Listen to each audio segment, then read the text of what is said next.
My name is Lilly. I am a designer. Yep. I am born in Canada, so I was born in Toronto. My parents are actually born in Calcutta, India. So both of them were born, raised in India. And my grandparents are from mainland China. So I believe South mainland China. So my family is Hakka, um, but they immigrated all here in the 70s. What's your favorite traditional dish and why? I don't know if it's so much traditional, but I know that one of my favorite memories, like meals that we ate when we were kids, my dad used to make a curry. So it was either a beef or a lamb curry, and they'd make homemade roti. So it was just something I grew up with, and you could smell it, and it would just remind me of my dad primarily because he loved it. And it would be something that would take all day to make, and then it was always like a family event. So if we were eating, um, everyone came together to eat it. So it's kind of like a comfort food. Very much comfort. So a lot of potatoes. It's like a meat and potato dish with roti. So it's like starch and meat. Can you share a memorable tradition that you love?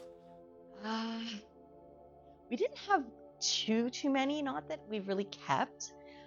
Again, a lot of the because I was really fortunate to have most of my family immigrate here in the 70s. My neighbors were my uncles, like literal next door neighbors.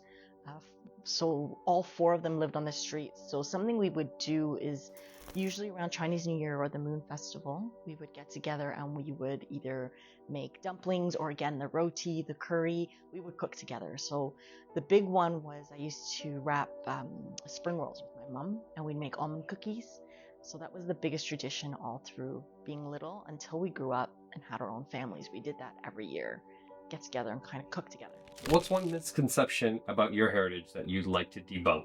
So this is an interesting question because I don't know if it's cultural heritage, but one thing that's always been annoying to me is because we're Hakka and we come from India, that if I meet another Hakka speaking individual that I understand, I can almost trace you back to someone in my family. Hakka is, I think I don't know, 50 different, or there's so many different variations of Hakka that you didn't always speak the same Hakka. But people would say, are you Chinese? Are you like, what's your heritage? And they'd be like, oh, do you speak Mandarin or Cantonese? And I'd be like, I speak Hakka. And you're sort of given this, oh, then you're not Chinese. You know, you're sort of, you're not included in that mainland group. And I always felt like, I'm just as Chinese as anyone else. I just don't speak the two main ones that I guess everyone knows. If you could time travel to any period in Asian history, which one would it be? So just ancient China, just because I don't know a lot about it, and just the history of China I just would have liked to see it. Now I would never want to live there. I'd be more like a fly on the wall. I just thought it was interesting. It's just so different. Describe a place in Canada where you feel a strong connection to your roots. So this is the one where I was saying again, because everyone immigrated. My parents were first to Canada, and I think it was the early 70s or maybe even late 60s, to be honest. And they sponsored everyone over, and my whole extended family's from India. So when they sponsored everyone over, we were really fortunate that all their brothers, sisters, grandparents came here, and they immigrated to Scarborough. So I feel connected to Scarborough. Strangely, just because they're all still. I mean, I think the farthest one is in Mississauga, but we're all still Markham, Scarborough, uh, Thornhill, Richmond Hill area. Is there a specific neighborhood in Scarborough? It was this Kennedy and Steeles. Is that?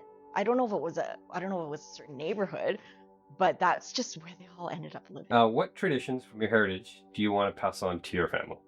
And the main one was the cooking. I loved just being able to cook with my mom. That was a big one. I still do it now. I bake, and whenever I bake something, I remember my mom teaching me. My parents they came from a village where were tanneries. So they would dye leather and they would make leather goods. So I think my dad's family did shoes, and I had the fortune of going back to India to Calcutta with my mom, and I saw the tannery, and they would make leather purses and wallets. So they were craftsmen. So I kind of picked that up. I'm very artsy. I love to do things. So my mom sewed and knit. I want my kids to learn how to be independent, make things with their hands. It's this weird thing that my mom used to love to do. So I'd love my kids to be able to knit, cross stitch, sew clothing. My mom taught me all of that. So